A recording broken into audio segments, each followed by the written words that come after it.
Today I'm going to be doing a colorful flower bloom pour using Octopus Fluid's resin inks. Resin inks are actually highly pigmented alcohol inks, so the results turn out gorgeous, especially when doing this flower bloom technique. I'm using double drops here, which you don't have to do. Single drops would probably be good enough. This is the sun colored resin ink. The next color I'm going to use is Aronia, which is a purple, a deep purple, and I'm going to circle that around. And then I'm going to be using green apple on the edges. I'm doing this all in magic resin, tabletop resin, and I've let the resin warm up to 32 degrees Celsius before I even started dropping colors in. On the left, you'll see my piping bag that's ready with 1 ounce of resin that has 3 drops of Castin Craft white pigment paste. That's what I'll be using to draw my lines with. With this resin, I ended up putting, this whole mold takes 4 ounces of resin, and I put 2 on the bottom to drop the color and 1 ounce for the white. As you can see, I've started doing a circle from the inside going out. You never know with white if it's going to be too dark or dark enough. I swirl it and then I end up going out into the petal area because this does have the flower petal design. Because the white looked a little light, I went in and circled a little bit more, especially because this resin ink is very deep in color as well. Then what you want to do is take your tool and draw your petals. Start at 12 o'clock. And then 6 o'clock, be sure to wipe off in between each pass. 9 o'clock, 3 o'clock,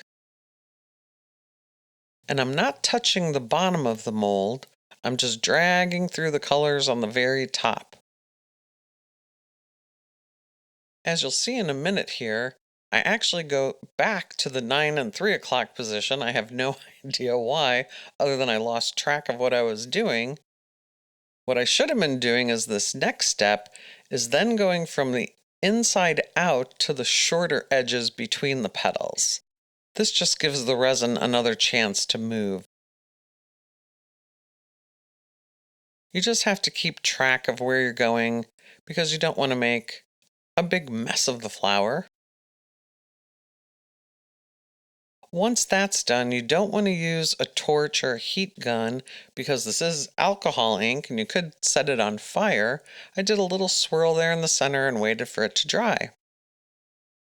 The next day, after the resin's hardened, I grabbed some purple interference mica powder from Pearl X because I didn't want to put straight black on the back of this because of the density of the colors. The interference powders give it a nice little glow on the edges and really makes the design pop, then especially having the black behind it. It probably wasn't necessary to put any in the center because the colors are so dense there, but it's an easy task doing this, making sure it's on the petals because you will be able to see through that part.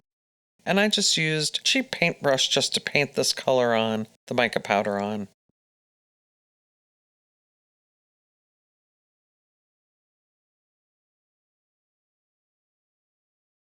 Always wear a mask when using mica powders. Once the interference powder is on there and giving it a good cover, I mixed up some Kokuyo black pigment paste from Eye Candy Pigments to coat the back. I like the black pigment paste because it only takes a drop in like an ounce or an ounce and a half of resin to get a deep, rich color on the back. Once you've got that in there, you just let it dry.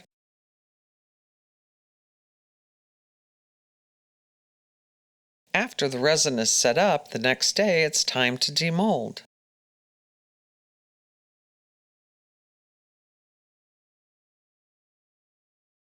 Wow, that looks beautiful. Let us know what you think down in the comments.